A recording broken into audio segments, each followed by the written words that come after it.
1 Timóteo, capítulo 3, a gente vai estar lendo o versículo 15 e 16. Amém? Diz assim: mas se eu demorar, você saberá como deve proceder na casa de Deus, que é a igreja do Deus vivo, coluna e fundamento da verdade. Sem dúvida, grande é o mistério da piedade.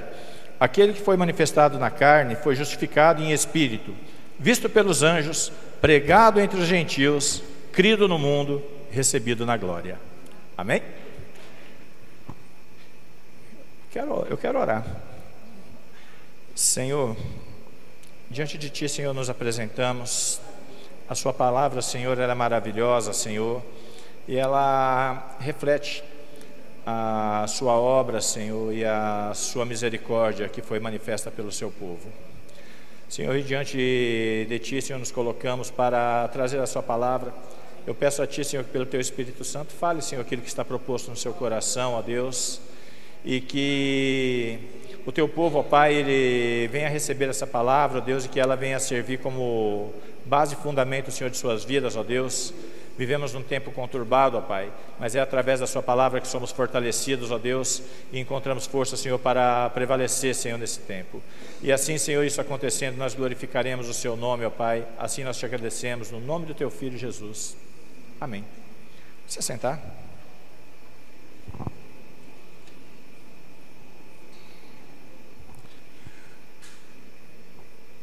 Essa é uma carta de Paulo, né, que apesar de Paulo estar exortando a Timóteo, né, das responsabilidades pastorais, porque essa é uma carta pastoral, né, de Paulo, eu quero chamar a igreja que vive nesse tempo que se chama hoje, que somos nós, né, a igreja do Senhor, que temos visto um bombardeio, né, de ataques à palavra de Deus, aonde os homens eles tentam adequar a palavra de Deus aos anseios terrenos e malignos. E Paulo deixa muito claro o motivo de tudo isso lá na segunda carta que ele escreve a Timóteo. Ele diz em 2 Timóteo 4, verso 3, ele vai falar: pois virá tempo em que os homens não suportarão a sã doutrina, ao contrário, eles sentirão coceiras no ouvido e juntarão mestre para si mesmos, segundo seus próprios desejos. Paulo ele deixa claro que os homens que, devido a não suportar a palavra de Deus, devido a não suportar a verdade, a santidade de Deus, eles passarão a procurar mestres que venham falar aquilo que eles querem. E isso é terrível, porque quando os homens falam aquilo que os outros querem ouvir, se for palavra de homem, tudo tranquilo. O problema é quando eles pegam a palavra de Deus e distorcem, como se Deus estivesse falando aquilo. E isso é o que nós temos visto acontecer, né? E Paulo fala, eles não suportam a verdade, eles não suportam a sã doutrina, e por isso eles fazem isso. E junta o desejo de homens que não suportam a verdade com a falta de caráter dos pregadores que fazem, que adequam essa palavra para aqueles que não têm compromisso com a palavra de Deus. Então, nessa sociedade do politicamente correto que nós estamos vivendo, né, onde a verdade se tornou relativa, né, nós vemos que se tenta relativizar tudo. Acho que a última agora foi a democracia relativa, né, onde um país tem a sua constituição, mas ainda assim a democracia ela é relativa. Isso é uma tendência dos tempos que nós estamos vivendo. Então, a gente vai ver que essa humanidade caída, ela tem feito isso com tudo, inclusive com a palavra de Deus, né? A humanidade ela tenta adequar a palavra de Deus ao que antes era pecado. E não é porque mudou, porque ainda hoje aquilo que Deus falou no começo que era pecado, continua sendo. Deus é imutável. Se você é servo de um Deus imutável, então você sabe que a palavra desse Deus ela não muda. Deus é sempre verdadeiro e Ele é sempre fiel, inclusive a palavra que Ele tem ali ministrado à sua igreja. Então, a gente vai ver que aqui eles tentam adequar essa palavra, eles tentam amenizar a pregação, justamente por causa disso, porque eles tentam amenizar a ira de Deus, dizendo que Deus é amor, e portanto Deus ama a todos, mesmo que esses que eles dizem Deus amar, eles rejeitem abertamente a Jesus Cristo. Isso é o que nós temos visto. Homens que têm rejeitado a Jesus Cristo, homens que têm escutado a palavra de Deus, mas mesmo assim eles se mostram totalmente contrários, fechados à palavra de Deus, mas ainda assim eles dizem que a palavra de Deus, ela dá amparo, ela vem ali suportar aquilo que eles estão fazendo, né? Então, a gente vai ver que eles rejeitam abertamente a Jesus, e agora eles falam de retirar textos que vão contra dos pecados que são defendidos por eles. Eles se voltam contra a igreja de Jesus, acusando ela de discurso de ódio e preconceito. Isso é familiar para você? Não é o que nós temos visto o tempo todo? As verdades de Deus, aquilo que Deus fala que é pecado na sua palavra, hoje é citado como discurso de ódio. E nós estamos chegando no tempo onde os cristãos eles serão confrontados em tribunais, regidos por homens malignos e usados pelo diabo, que vão decidir o que a igreja pode ou não falar. Isso não é diferente da época dos apóstolos. Quando os apóstolos começaram a falar a respeito de Jesus Cristo depois da ressurreição, os fariseus chamam eles lá e falam: ó, vocês param com esse discurso, a gente vai soltar vocês, mas vocês não falam mais disso, para de falar desse Jesus.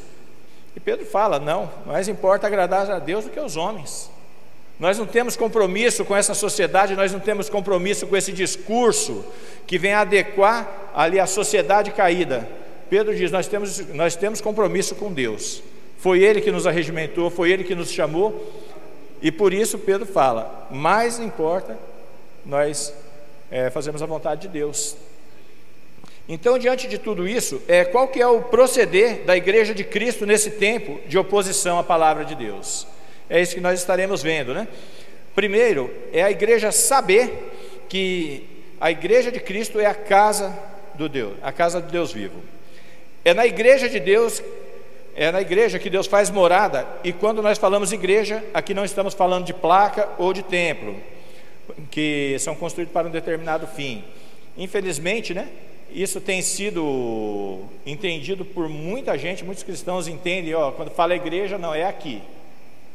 E por isso nós temos visto muitos cristãos que, quando eles saem da construção do templo, da placa, eles acabam por não proceder como cristãos no mundo, porque eles estão ali direcionados para a construção, para o templo. E eles ainda não entenderam que a igreja de Deus são aqueles que Deus chamou pela sua misericórdia. E nós não estamos falando dessas placas, mas estamos falando a respeito do povo que Deus chama, né? Atos 17, 24 diz que, vai dizer: o Deus que fez o mundo e tudo que nele há é o Senhor do céu e da terra, e Ele não habita em santuários feitos por mãos humanas, mas aí a gente vai continuar, mas Deus habita naqueles que pela sua eterna vontade Ele predestinou desde a eternidade para serem feitos filhos. E Paulo vai falar em 1 Coríntios, capítulo 3, verso 16, ele diz: não sabeis vós que vós sois o templo de Deus e que o Espírito habita em vós? Olha só como é antagônico o entendimento.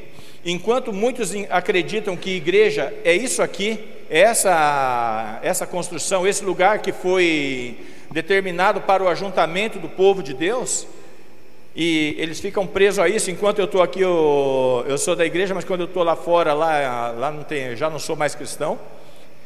Lá eu vivo a minha vida arregimentado pela minha consciência. A gente vê que a palavra de Deus diz que nós somos o templo de Deus e que o Espírito Santo ele habita em nós.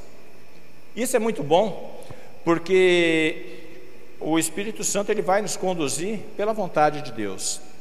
Isso aconteceu também no Antigo Testamento, né?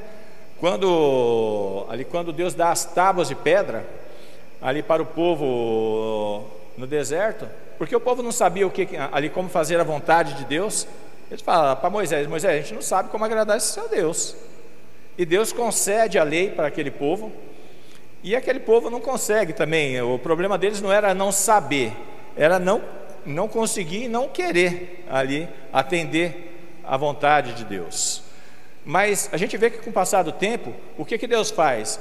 Ele começa a anunciar ali através dos profetas que Deus ele vai escrever a sua lei não mais em tábuas de pedra, mas agora em tábuas de carne, no coração dos homens.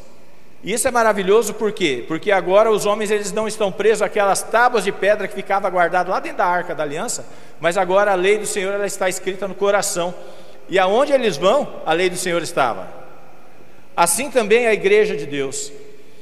Aqui é o ajuntamento dos santos. Aqui é onde foi escolhido para que o povo de Deus eles venham se reunir, venham congregar, que esse é um mandamento da palavra de Deus.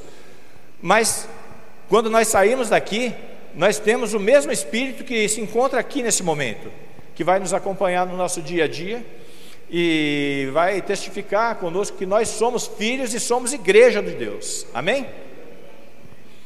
Esse conhecimento ele é importante, porque muitos acreditam que a igreja ela deve ser conduzida pelo Espírito Santo, o que à primeira vista parece certo, mas a igreja do Deus vivo, como já vimos, ela é formada por todos os eleitos, salvos e alcançados pelo Evangelho e misericórdia de Deus.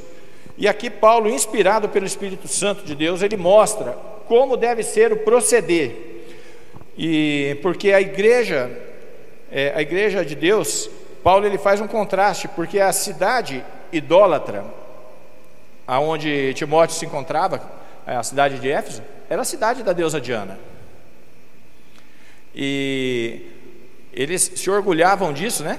De serem reconhecidos ali como a cidade aonde Diana era que regia aquela cidade. Mas Paulo ele faz um contraste aqui, ele fala: não, vocês são a igreja do Deus vivo. E isso Paulo ele está dizendo que somente aquele que vive que pode conduzir a igreja. É por isso que a idolatria ela é uma afronta para Deus.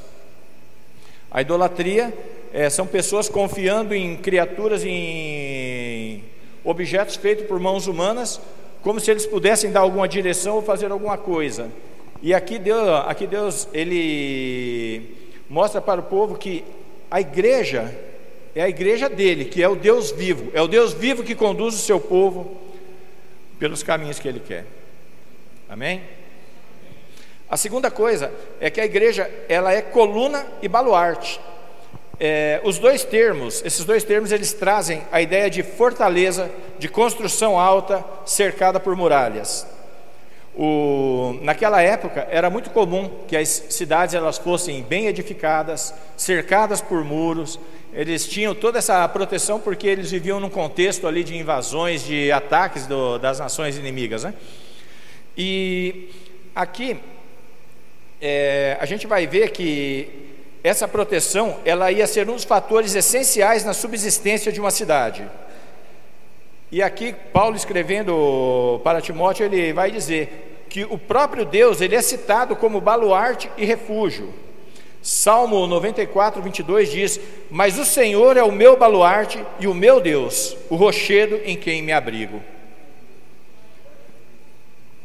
O povo de Deus eles já entendiam que a segurança deles estava em Deus. Enquanto as cidades confiavam em seus muros, o povo de Deus confia em Deus. Deus é aquele que sustenta, é aquele que protege o seu povo. E agora a gente vai ver que existe uma obra conjunta entre Deus e a sua igreja. Enquanto Deus sustenta, fortalece, protege e mantém a sua igreja, a gente vai ver que a igreja ela sustenta, guarda e protege a palavra de Deus. Ele deixa claro aqui que essa obra da igreja, de ser o baluarte da palavra de Deus, ela acontece pela força que o próprio Deus lhe concede.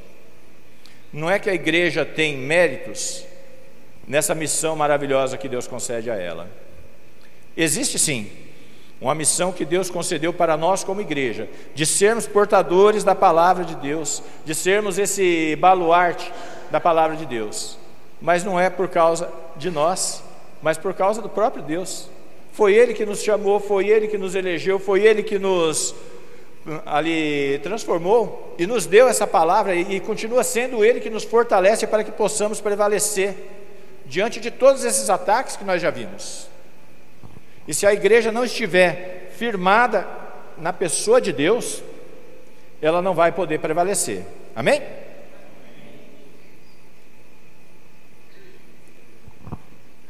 Ainda uma outra verdade é que a igreja, ela é portadora da verdade. A verdade que a igreja anuncia, ela não é um discurso.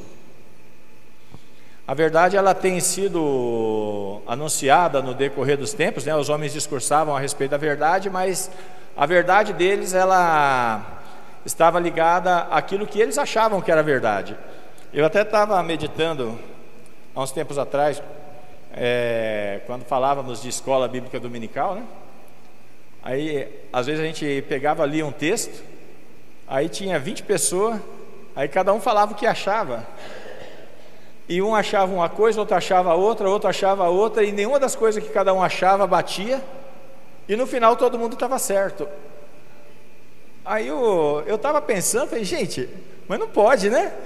Se a verdade é uma só, então não tem como todo mundo estar certo. Certo está Deus, né? Então nós precisamos saber que a verdade, ela não é um discurso, a verdade é Cristo. A verdade é uma pessoa. E o próprio Cristo, ele disse, lá em João 14, verso 6, ele diz, eu sou, além dele ser o caminho, ele é a verdade e a vida. E ele ainda deixa claro que ninguém consegue chegar ao Pai se não for por ele. Jesus Cristo, ele diz, existe um caminho para ir para Deus, existe uma só verdade, enquanto os homens estão se apegando cada um à sua verdade relativa. Cristo está falando, se você quer a verdade, você vem até a mim. E essa verdade que é Cristo, ela gera essa vida que ele diz que ele é. Então, se o homem quiser se achegar a Deus, é somente por Jesus Cristo. Amém?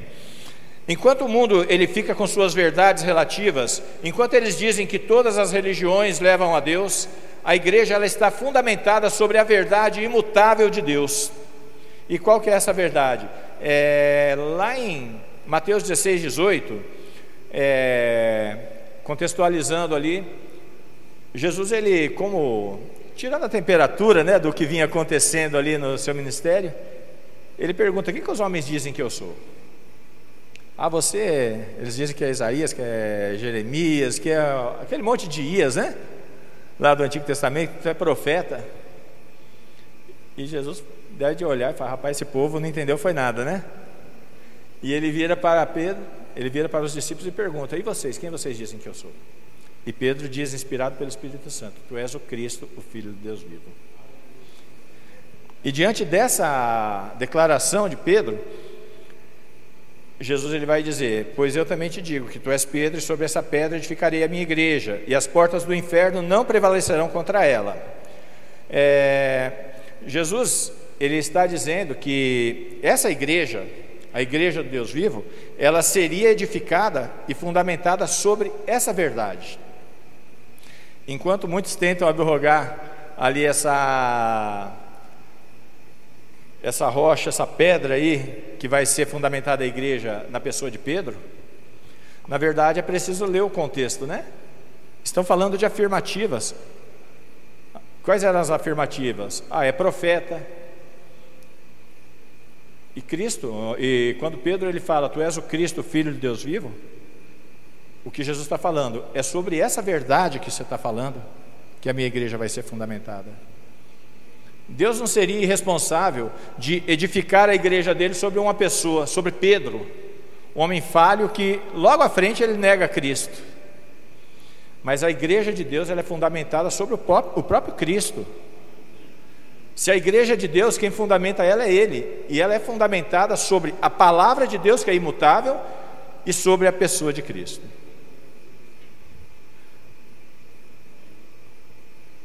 A igreja, ela é portadora do mistério que agora é revelado de Deus, né?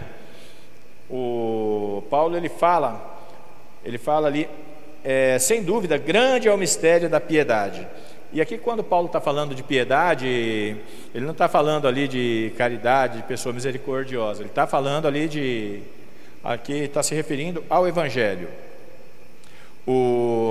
E isso que Paulo está falando, ele está falando aqui que a igreja, ela é portadora desse evangelho. Efésios 3, de 3 a 5, ele vai dizer: pois segundo uma revelação que me foi dado a conhecer o mistério, conforme escrevi há pouco, resumidamente, pelo que, quando ledes, podeis compreender o meu discernimento do mistério de Cristo, o qual em outras gerações não foi dado a conhecer aos filhos dos homens, como agora foi revelado aos seus santos apóstolos e profetas no Espírito. Ainda em Colossenses, capítulo 1, verso 26 e 27, ele vai dizer: o mistério que esteve oculto desde todos os séculos e em todas as gerações, e que este agora foi manifesto aos seus santos, os quais Deus quis fazer conhecer quais são as riquezas da glória desse ministério entre os gentios, que Cristo em vós, esperança da glória. A respeito dessa questão do mistério de Deus, depois vocês acessam lá o Teolatria, vai ter a pregação do pastor Cleilson do 8º aniversário do grupo de varões, né, os embaixadores de Cristo. Lá a pregação é fazendo notório ali o mistério do Evangelho. Uma pregação maravilhosa e esclarecedora a respeito desse assunto. Mas aqui Paulo, ele está falando a respeito disso, que esse plano de Deus que esteve oculto durante todos os tempos, o povo do Antigo Testamento, eles tinham lampejos ali do que Deus ia fazer, mas eles não sabiam. Durante todos os tempos, os homens, eles sabiam que Deus iria agir, que Deus iria mandar o Messias, eles sabiam que Deus ia fazer alguma coisa, mas eles não sabiam o que era. E Paulo está falando, esse mistério que esteve oculto desde o começo, ele foi revelado agora a nós, os seus apóstolos. E esse mistério, ele está revelado aqui, que Deus quis fazer conhecer quais são as riquezas da glória desse mistério entre os gentios, que é Cristo em vós, a esperança da glória.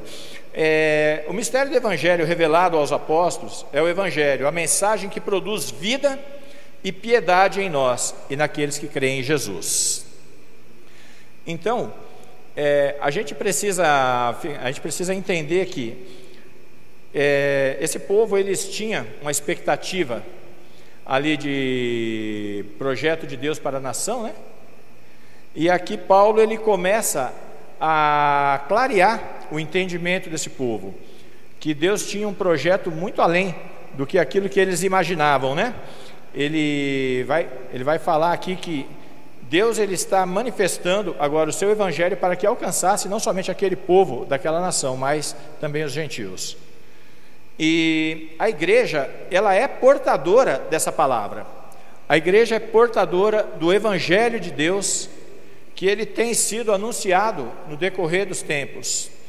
E é por isso que é importante que a igreja, ela tenha esse relacionamento com Deus, que a igreja tenha essa firmeza de ser esse baluarte que Deus espera que nós sejamos nesse tempo.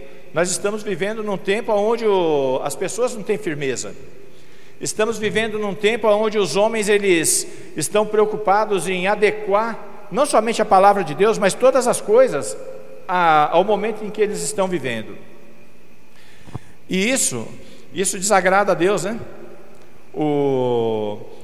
Eu creio que até mesmo nas coisas morais, nas coisas do dia a dia, né? Agora imagine em relação à palavra de Deus. Qual seria a cara de Deus olhando para nós, né?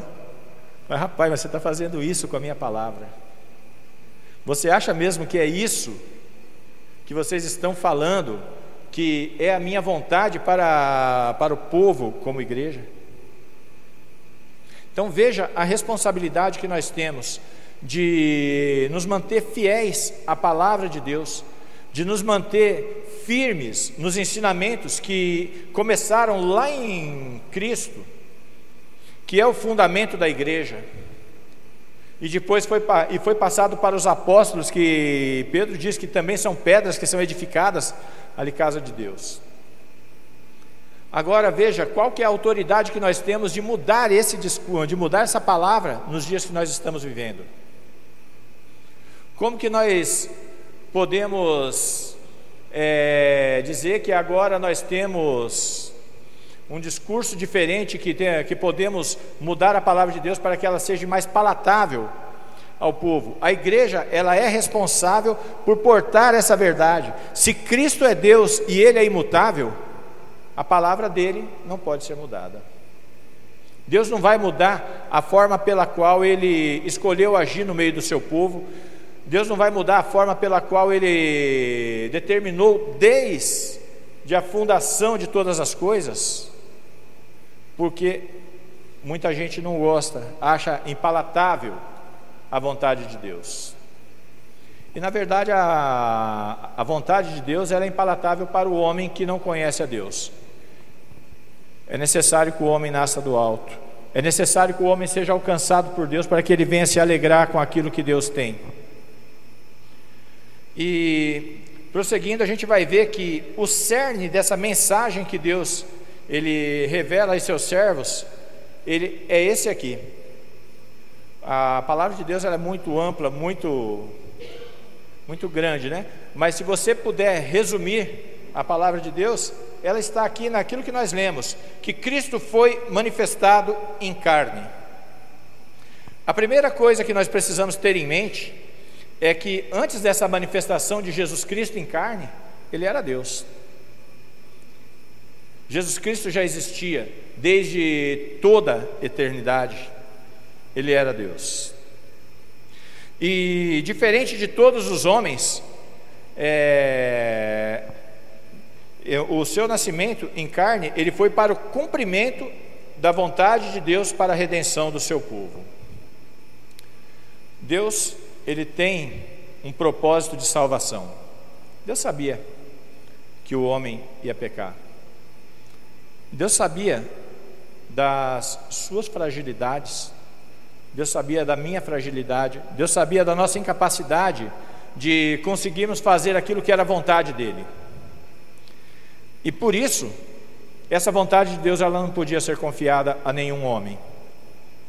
Nenhum representante humano ele poderia ali atender essa vontade de Deus. E é por isso que Deus ele manda seu filho, agora em forma de homem. Então a primeira coisa que nós temos que entender é que Jesus Cristo ele não era somente um homem, mas Cristo ele era Deus. Deus se faz homem e vem habitar entre nós. Está lá em João 1 verso 14, né? E o verbo se fez carne e habitou entre nós. Deus ele abre mão da sua glória. Cristo ele abre mão da sua glória, ele abre mão da sua comunhão perfeita com Deus, do seu deleite com a pessoa bendita do Pai, Espírito Santo, e vem aqui para fazer a vontade de Deus que nem eu e nem você e homem nenhum podia fazer. Deus sabia qual era o nosso destino. Deus estava olhando para a minha vida e para a sua vida, e o nosso percurso, o nosso caminhar, ele tinha um destino certo. O nosso destino era inferno, era condenação, era debaixo da ira de Deus. E por causa disso é revelada a misericórdia de Deus. Cristo se fez carne e vem habitar no meio do seu povo. Gálatas 4, verso 4, vai dizer que vindo porém a plenitude do tempo, Deus envia seu Filho, nascido de mulher e nascido sobre a lei. Olha só, falamos que existe uma vontade de Deus para ser cumprida, não falamos? E que nós não podíamos comprar. Era necessário que Cristo nascesse de uma mulher, se fizesse carne, para poder fazer a vontade de Deus. Porque a vontade de Deus que Adão não conseguiu fazer, sendo nosso representante, Adão mostrou o que nós conseguimos fazer em relação à vontade de Deus. É pecar. Mas agora Cristo ele nasce de uma mulher, sendo perfeitamente homem e capaz de fazer toda a vontade de Deus. E ele nasce sob a lei, porque a lei sim, ela apontava para a santidade de Deus. Essa lei que os homens lá do Antigo Testamento eles queriam saber qual que era a vontade de Deus, eles olhavam para ela e não conseguiam fazer. Tudo que a lei fazia era acusar eles. Olha que ela tem ali os mandamentos ali em relação ao Senhor, que são 4. Ela tem os relacionamentos, ela tem ali os mandamentos que são relacionados ao que nós devemos fazer, que são mais 5. E nós quebramos todos eles. E ainda que o homem se esforçasse muito, vamos supor que conseguíssemos cumprir esses 9 mandamentos. O 10º, Deus, Ele encerra todo mundo debaixo da necessidade de um Salvador, porque Ele está relacionado ao não cobiçar. Já não é mais aquilo que você faz, já não é mais aquilo que você consegue fazer pelas suas forças, mas agora está aqui na sua mente, e Deus conhece o nosso pensamento, Deus conhece o nosso coração. Ainda que muitas vezes não façamos alguma coisa, muitas vezes passa pelo nosso pensamento. E Deus vê isso aí, e para Ele é como se nós já tivéssemos quebrado a sua lei. Essa lei, ela expressava sim a vontade de Deus, como deveria ser o proceder do servo de Deus, mas a humanidade não conseguia, e por isso Deus manda Cristo, e Cristo cumpre fielmente todas as ordenanças de Deus. Não é estranho a gente pensar isso? Às vezes eu olho para Cristo e eu fico pensando, gente, que homem é esse? Como que pode um homem, ele conseguir viver uma vida, desde seu nascimento até a sua morte, de santidade, 100% agradando a Deus, fazendo aquilo que nós não conseguimos em 1 hora, irmãos? Mas Cristo, Ele nasce debaixo dessa lei santa que Deus deu, que mostrava para nós que somos incapazes e que precisávamos de um Salvador, precisávamos de Deus. E por isso Deus manda Jesus Cristo. Isso está relacionado à misericórdia de Deus para conosco.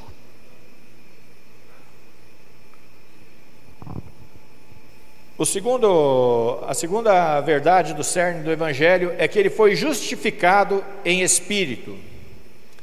O Cristo prometido, Ele não veio apenas para ser humilhado, porque quando dizemos que Jesus se fez carne, a gente lê isso com muito romantismo, né? Cristo se fez carne e habitou entre nós. Bonito? Bonito para nós.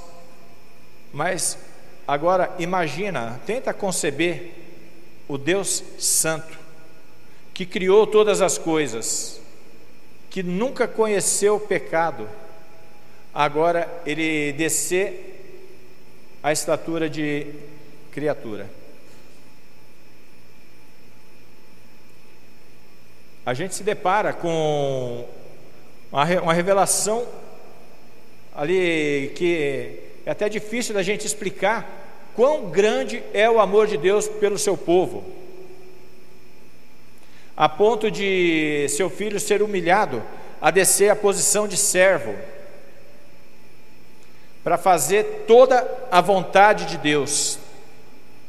Agora está no meio do povo caído, sendo afligido pelas mesmas dores e por tudo aquilo que oprime as nossas vidas. Cristo sentiu isso na pele dele. E com todo o seu poder e com toda a sua glória, Ele não usou de nada disso para poder se beneficiar. Ele venceu como homem.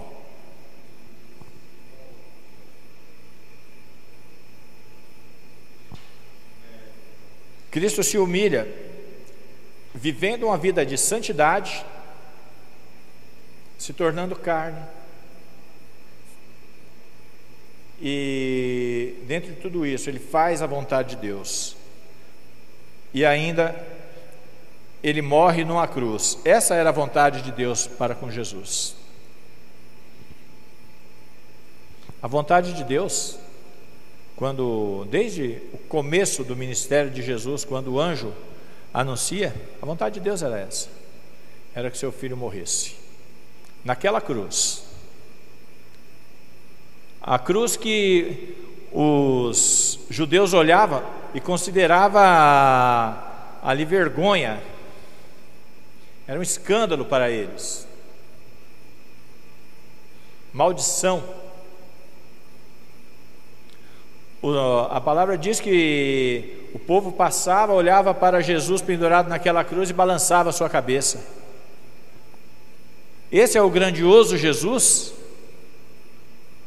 ali que fazia tantos sinais no meio do povo, que esteve aqui como um de nós, que fez tantos sinais, ali que até pareciam ser ali de um servo de Deus, mas agora ele está ali. Essa cruz maldita, ela era para mim, era para você. Essa cruz era onde cada um de nós deveríamos estar, e ainda com uma diferença muito grande, porque aquela cruz, ela servia ali para que Cristo fosse humilhado, recebesse toda a ira de Deus, mas depois ele ressuscitasse. Mas aquela cruz, para a minha vida e para a sua, ela seria apenas o começo do sofrimento eterno.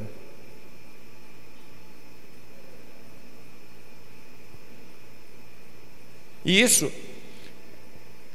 essa justificação de Cristo em Espírito, ela revela ali agora o começo ali do agir de Deus, da manifestação de Deus ali em Jesus Cristo após sua morte. Isso Deus faz quando Ele ressuscita no terceiro dia Cristo dentre os mortos. O que estava acontecendo naquele momento é que Deus estava patenteando definitivamente que Cristo era de fato o Filho unigênito de Deus. Os homens que balançavam sua cabeça quando passavam diante daquela cruz, que achavam que Cristo ele era um maldito, na ressurreição de Cristo, agora Deus está anunciando para os homens: esse é o meu Filho.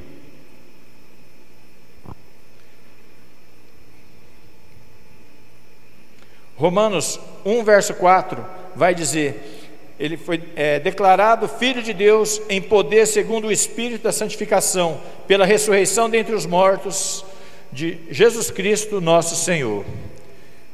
No primeiro ponto que nós vimos, que foi a manifestação dele em carne, revela a humanidade de Jesus, e aqui ressalta que ele é divino. Cristo é o Filho de Deus, e assim como pelo poder que Deus usou para que ele fosse manifesto em carne, agora Deus está usando do mesmo poder para que Cristo ressuscite dentre os mortos.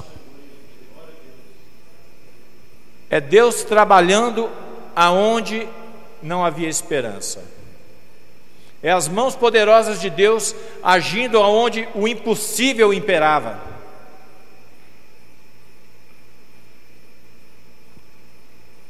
Cristo, ele é o Filho de Deus, e assim Deus ele o ressuscitou dentre os mortos com esse poder. O terceiro ponto que a gente vai ver aqui, que também é cerne dessa mensagem da igreja: Cristo ele foi contemplado pelos anjos. Os anjos eles foram testemunhas do ministério de Jesus. Talvez eu e você olhe para tudo isso que a gente chama da história de Cristo, do ministério de Cristo, talvez a gente não se impressione muito.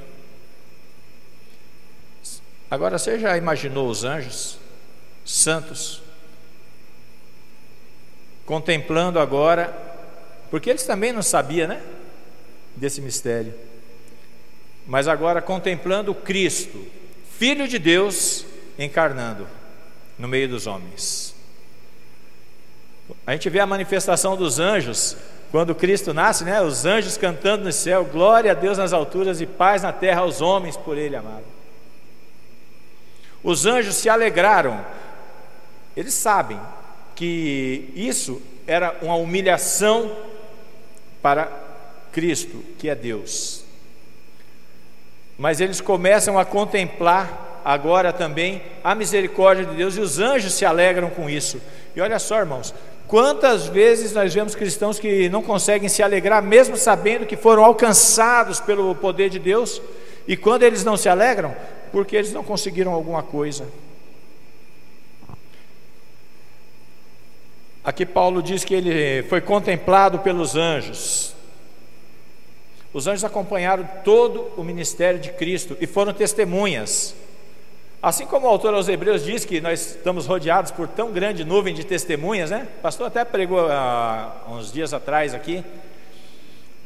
Aqueles heróis, os heróis da fé que é citado na carta aos Hebreus, eles já estão no lugar, nas arquibancadas lá, agora olhando para nós que estamos traçando o nosso caminho, a nossa caminhada cristã na face dessa terra, e estão lá, irmão, continua firme. A proposta de Deus é que você permaneça firme, que você trilhe essa prova que Deus tem colocado na sua vida. Assim também os anjos, eles são testemunhas de todo o ministério, de todo o processo de salvação de Deus sobre a face da terra, sobre o seu povo.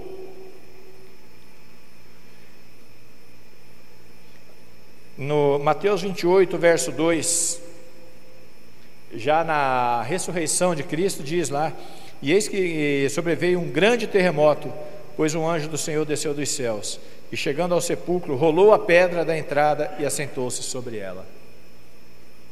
Como se esse anjo, agora Cristo ressuscitado, aquele anjo foi lá abrir a porta do sepulcro para falar: Cristo, acabou, meu Senhor, agora você vai para a glória.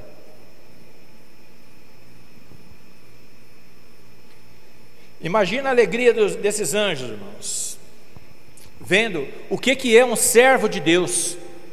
Esses anjos são santos, eles se alegram com fazer a vontade de Deus, e eles também olham para as nossas vidas, e muitas vezes eles veem as nossas mazelas, muitas vezes eu creio que eles se entristecem também ao ver que não conseguimos fazer a vontade de Deus, porque essa é a vontade deles, essa é a finalidade que eles foram criados, de fazer a vontade de Deus.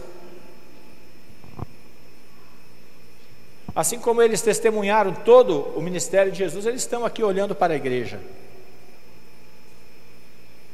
Eles testemunharam Cristo, estão aqui também contemplando o povo de Deus que está aqui sobre a face da terra.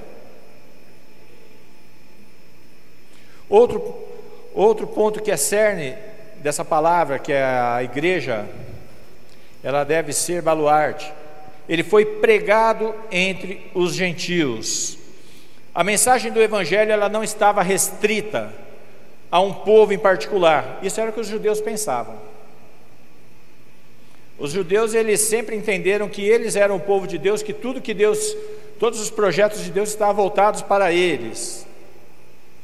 Mas olha só, o evangelho, ele ultrapassou todas as barreiras criadas por aquele povo. Alguns eles podem até dizer, com base no que a gente leu ali, que o Messias, ele foi crido no mundo. Eles podem ali dizer que a obra redentora de Jesus, ela visava a salvação de toda a humanidade. Mas esse pensamento, ele está errado, porque a palavra de Deus diz que Cristo morreu pelos seus. A palavra de Deus, ela não garante salvação para todos. A palavra de Deus, ela diz que salvação é para o seu povo. Existe um povo, e é para esse povo. Os judeus achavam que era eles. Eu não estou dizendo aqui que não tinha judeus salvos, mas os judeus que foram salvos, eles precisaram passar pelo processo do evangelho. Eles precisaram crer na palavra de Deus. Paulo é um exemplo claro disso. Judeu ferrenho que perseguia a igreja, que achava que estava fazendo a vontade de Deus, e perseguia a igreja. Os judeus que chegaram na igreja primitiva, eles tiveram um problema também, porque eles vinham com suas bagagens teológicas, né? Com todos aqueles preceitos que eles julgavam que agradavam a Deus, e agora eles se deparam com o evangelho, que simplesmente ele fala: olha, esse vinho novo, que é a palavra de Deus, ele não cabe nos odres de vocês, porque eles não podem suportar, eles vão se romper. Vocês precisam desse vinho, mas vocês precisam ser transformados para que possam receber.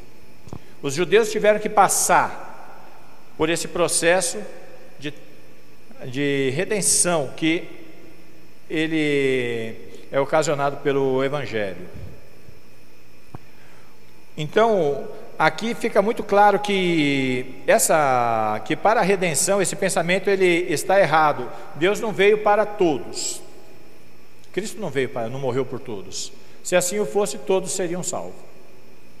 Senão a morte de Cristo seria ali algo em vão. Porque Cristo morreu por uma pessoa que ele não conseguiu salvar. E Cristo disse: todo aquele que o Senhor me deu, que o Senhor trouxe a mim, eu vou ressuscitar no último dia. Cristo tem poder para levar à presença de Deus todos aqueles que Deus tirou das trevas e colocou sob suas poderosas mãos.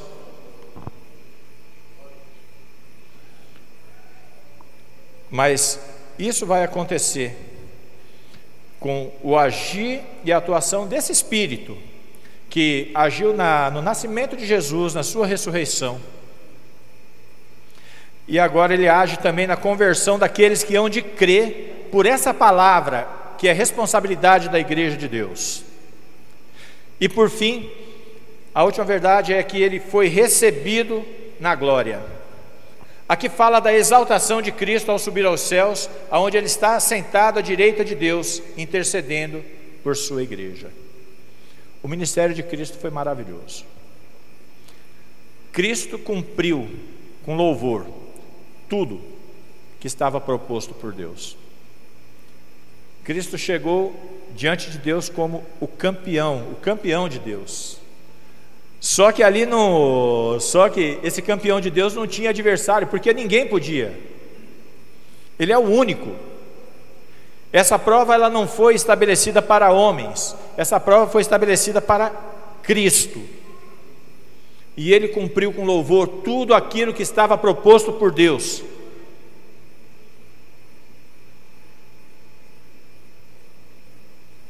Paulo, em Romanos 8, verso 34, ele vai dizer: quem nos condenará? Foi Cristo Jesus que morreu, e mais, ele ressuscitou dentre os mortos, e está à direita de Deus, e também intercede ao nosso favor. Paulo está dizendo que se você está debaixo da obra de Cristo, se você é representado por esse que foi o campeão de Deus, esse que fez toda a vontade de Deus, desde o começo até o final, que morreu por você e subiu aos céus, agora você tem um que ele está assentado à direita de Deus, intercedendo por sua vida, porque ele sabe que muitas são as dificuldades que você, como servo de Deus, vai enfrentar nessa caminhada. Cristo conhece as nossas dificuldades, as nossas dores. Cristo sabe o que você está passando. E muitas vezes, irmãos, quando nós errarmos, Cristo vai estar ali intercedendo diante de Deus por nossas vidas. Ele é o nosso advogado fiel. É por causa de nós termos não somente aquele que morreu por nós, mas aquele que intercede por nós. E as intercessões de Cristo, elas têm o sim de Deus. É por isso que nós podemos confiar na obra bendita de Jesus Cristo, porque é Ele que venceu por nós e é Ele que está à direita de Deus. Finalizando, irmãos, essa é a mensagem da igreja, mensagem da qual a igreja é o baluarte, é sobre a igreja que foi edificada sobre Jesus Cristo, sobre os apóstolos, e que se estende até os dias de hoje e até Jesus voltar. A igreja é responsável por manter essa palavra fiel. Não importa o que vai acontecer no meio que nós estamos vivendo, não importa as tendências da sociedade, que nós sabemos que ela jaz no maligno, que ela vai se levantar contra aqueles que falam a verdade de Deus. Não importa se ela aceita ou não aceita aquilo que foi estabelecido por Deus como verdade. Você é baluarte de Deus e você tem a responsabilidade de falar a respeito dessa verdade. E a verdade que você tem que levar, ela está fundamentada nisso, que Cristo foi manifesto em carne, que Ele foi justificado em espírito, e que Ele foi contemplado, Ele teve testemunhas que contemplaram toda a sua obra redentora, Ele foi pregado entre todos os povos, e ele foi recebido na glória. E a nossa esperança está que, assim como Cristo ressuscitou dos mortos, assim um dia também nós nos encontraremos com Ele. Cristo é a primícia daqueles que morreram, e Cristo ressuscitou. Nós estamos debaixo da obra de Cristo. E é essa mensagem que Deus confia a mim e a você, como igreja do Senhor. Amanhã vai ser um novo dia, né? Teremos os nossos desafios do dia a dia, teremos todo aquele ambiente hostil, né? Que nós já conhecemos. Mas uma coisa você pode se alegrar: você está debaixo da vontade de Deus. Você foi alcançado por Deus, e você carrega a única verdade que pode te gerar vida e libertar o homem cativo. Essa é a responsabilidade da igreja do Senhor. Amém? Se coloque de pé.